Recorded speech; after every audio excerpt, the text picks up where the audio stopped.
नमस्कार दोस्तों, आपके अपने YouTube चैनल स्कूलिंग मित्रा में आपका स्वागत है। आज क्लास 10 का एक टॉपिक पढ़ने जा रहे हैं, रक्त समूह। आप सबने देखा होगा कि रक्त लाल कलर का होता है और इसके बारे में और अपन जानेंगे। सबसे पहले इसकी परिभाषा, यह अर्ध ठोस तरल संयोजी उत्तक होता है। अर्ध का मतलब तो आधा, ठोस तरल का द्रव, संयोजी का मतलब होता है जोड़ना, और उत्तक का अंग। यह आधा ठोस होता है, आधा द्रव होता है और ये जोड़ने का कार्य करता है इनको, अंगों को। फिर इसके बाद में इसकी पीएच होती है 7.4 हल्का,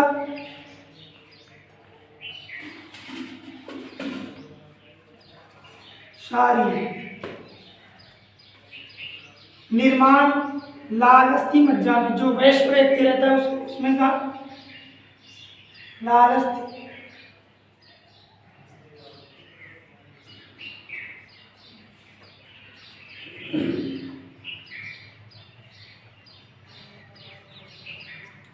वयस्क व्यक्ति में लाल अस्थि मज्जा में होता है, और जो पूर्ण अवस्था में रहता है उसमें लीहा में होता है। कहाँ होता है? लीहा। सामान्य व्यक्ति में 5 लीटर रक्त होता है। अब रक्त में अपने जो देखे तो 2 भाग पाए जाते हैं, एक तो ठोस और एक द्रव। तो देखो, ठोस वाले भाग को अपन बोलते हैं प्लाज्मा, ये 55% होता है। और जो द्रव वाला भाग रहता है उसको क्या बोलते हैं? प्लाज्मा, ये कितना रहता है? 55%। और जो ठोस वाला भाग रहता है वो कितना रहता है? 45%। और उसको क्या बोलते हैं? रुधिर कोशिका।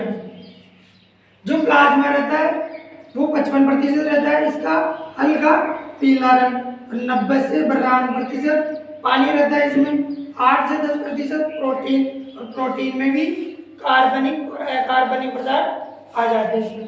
फिर आती है इसमें रुधिर कोशिकाएं। रुधिर कोशिकाएं 3 प्रकार की होती है, आरबीसी, डब्ल्यूबीसी और बिम्बाणु को क्या बोलते हैं? प्लेटलेट्स। इसकी फुल फॉर्म लाल रुधिर कोशिका, इसकी श्वेत रुधिर कोशिका, और बिम्बाणु को क्या बोलते हैं? प्लेटलेट्स।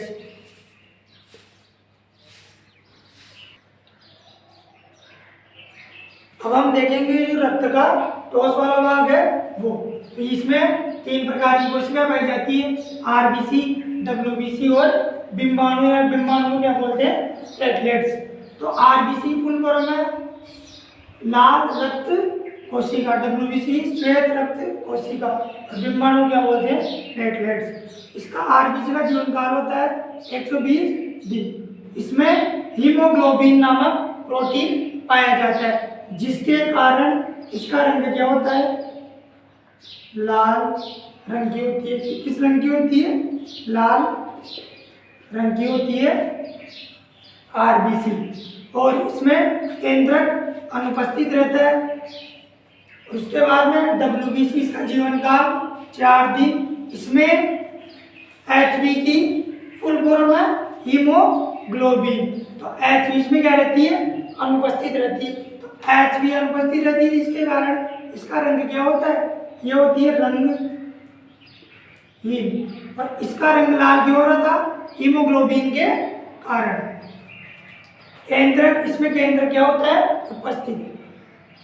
और ये शारीरिक प्रतिरक्षा प्रदान करती है। जो भी हमारे शरीर में बाहर से कोई रोगाणु या जीवाणु हमारे शरीर में प्रवेश कर जाते हैं तो उनसे हमारी रक्षा या प्रतिरक्षा कौन प्रदान करता है? बीमारियों से डब्ल्यूबीसी हमारी सुरक्षा करती है।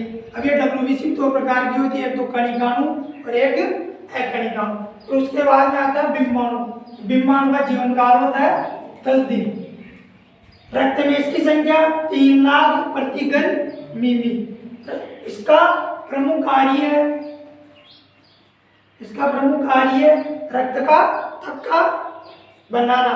कभी हमारे चोट लग जाती है तो रक्त कंटिन्यू नहीं बहता, 1-2 मिनट बाद में रक्त का थक्का बन जाता है। और इसमें केंद्रक क्या रहता है? अनुपस्थित। केंद्रक विहीन, मतलब केंद्रक उपस्थित नहीं रहता। तो 3 प्रकार की देखी, 3 में से आरबीसी और बिम्बाणु में तो क्या है, केंद्रक विहीन है, और केवल जो डब्ल्यूबीसी है उसमें क्या है, केंद्रक उपस्थित है। अब उसके बाद में जो बिम्बाणु रहता है, तो एक बीमारी देखी होगी आपने या सुना होगा, डेंगू। डेंगू में क्या होता है, प्लेटलेट्स की संख्या कम हो जाती है। तो प्लेटलेट्स की संख्या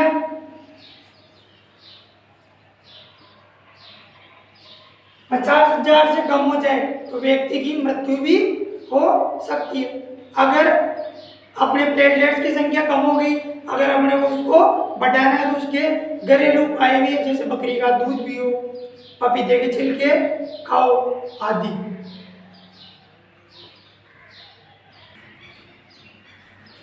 अब हम देखेंगे रक्त के कार्य। तो रक्त का प्रमुख कार्य रहते हैं ये, तो ऑक्सीजन को पूरे शरीर में लेके जाना, और जो कार्बन डाइऑक्साइड रहती है उसे शरीर को वापस लेके आना, और पोषक तत्वों का शरीर में एक दूसरे भागों में भेजना, ये प्रमुख कार्य रहते हैं। उसके बाद में आते हैं रक्त के प्रकार। तो रक्त 4 प्रकार का होता है।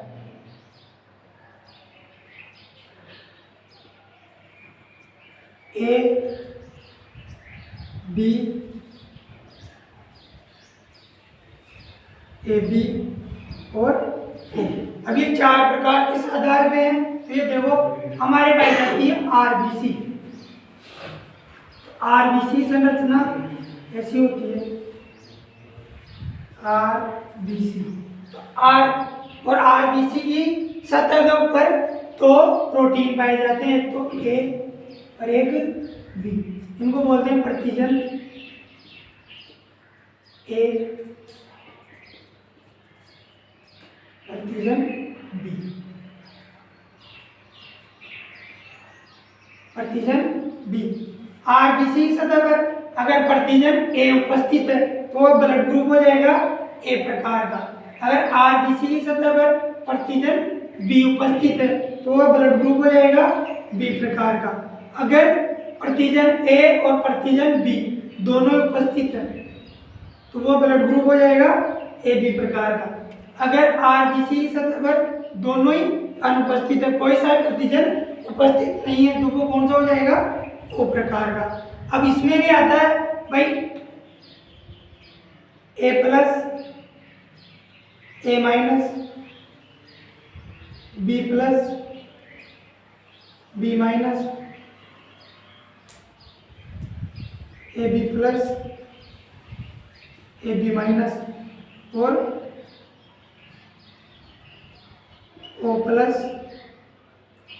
O minus. ये किस आधार पर रहते हैं, तो ये भी आरबीसी की सतह पर एक और प्रतिजन पाया जाता है, वो किसका बना होता है, प्रोटीन का, उसको बोलते हैं आरएच प्रतिजन, आरएच प्रतिजन।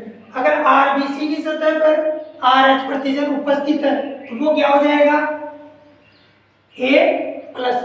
अगर आरएच अनुपस्थित है तो उसका मतलब क्या है भाई, वो नेगेटिव है। इसी प्रकार भाई देखो ये है बी, प्रतिजन बी उपस्थित है और आरएच प्रतिजन भी उपस्थित है, तो वो ब्लड ग्रुप कौन सा हो जाएगा, आरएच वो बी प्लस। आरएच प्रतिजन उपस्थित है तो उसका मतलब है वो पॉजिटिव है, और आरएच प्रतिजन अनुपस्थित है तो उसका मतलब क्या है, वो नेगेटिव है। और एक चीज देखी होगी मैं, कभी दुर्घटना हो जाए तो कोई रक्तदान करता है, तो कौन सा व्यक्ति किसको दे सकता है और कौन सा व्यक्ति किसको नहीं दे सकता। तो इसके लिए एक सिंपल सी लाइन है भाई, समान समान को दे सकता है, समान समान से ले सकता है, ए बी सबसे ले सकता है और ओ सबको दे सकता है। तो ए बी तो क्या हो गया, सर्वग्राही, और ओ क्या हो गया, सर्वदाता। आज का ये रक्त समूह वाला टॉपिक कंप्लीट, और कक्षा 10 का ही अगला टॉपिक देखेंगे आप नेक्स्ट वीडियो में। अगर इसमें कोई कमी रही हो तो कमेंट बॉक्स में कमेंट कर बताएं। धन्यवाद।